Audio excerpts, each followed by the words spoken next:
Ma?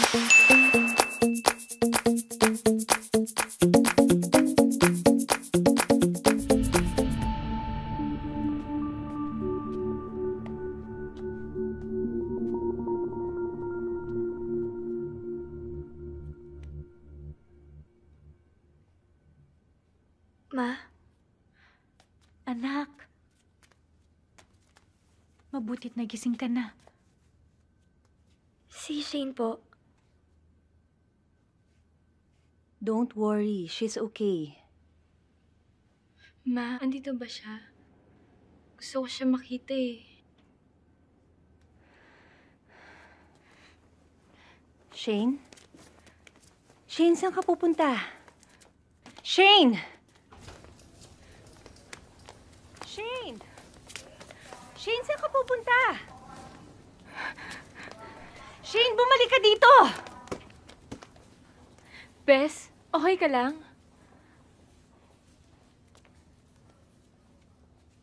Umalis na kayo. Ma, hindi po kasalanan ni Shane. Tita, I'm sorry po. Anjali, labas ang mga bata dito. Paalisin mong babaeng yan at baka kung ano pang magawa ko sa ahas na yan.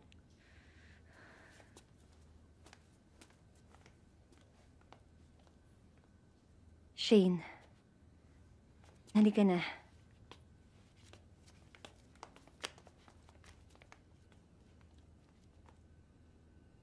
Pasensya na talaga kung ano na nangyari. It's okay. You have to be more responsible next time. Opo.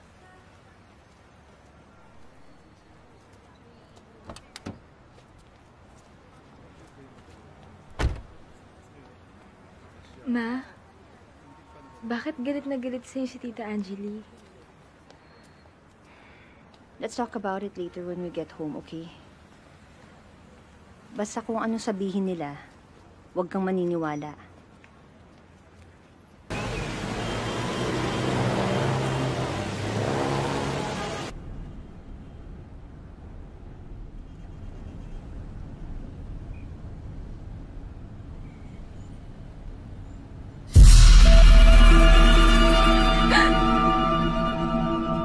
Okay ka lang?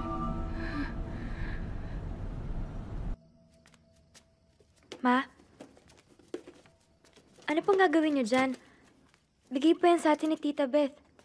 Wag na wag mo nang matawag na titang babaeng yun. Iwasan mo na rin si Shane. Pareho silang mag-ina. Wala silang kwentang kaibigan. Ano po bang nangyayari? Inahas niya ang papa mo. Pinuntahan ko ang papa mo sa talyer. Huling-huli ko sila, Lucy. Magdadala pa yung Beth na yan. Na kesyo tutulong lang siya. Na magdadala ng kapital. Yung pala, ang papa mo ang kapalit. Kaya iwasan mo na yung Shane na yan dahil sa umpisa lang yan mabait.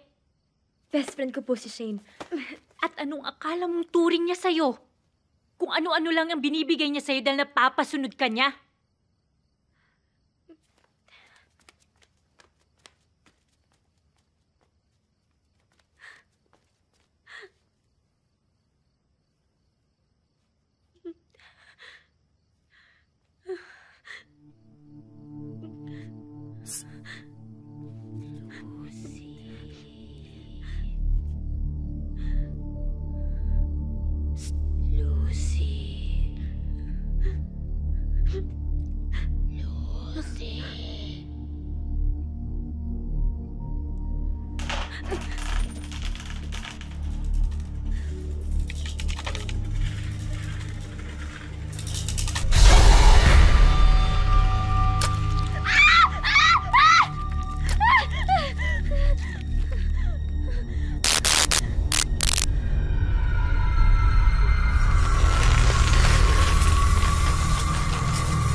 Anak.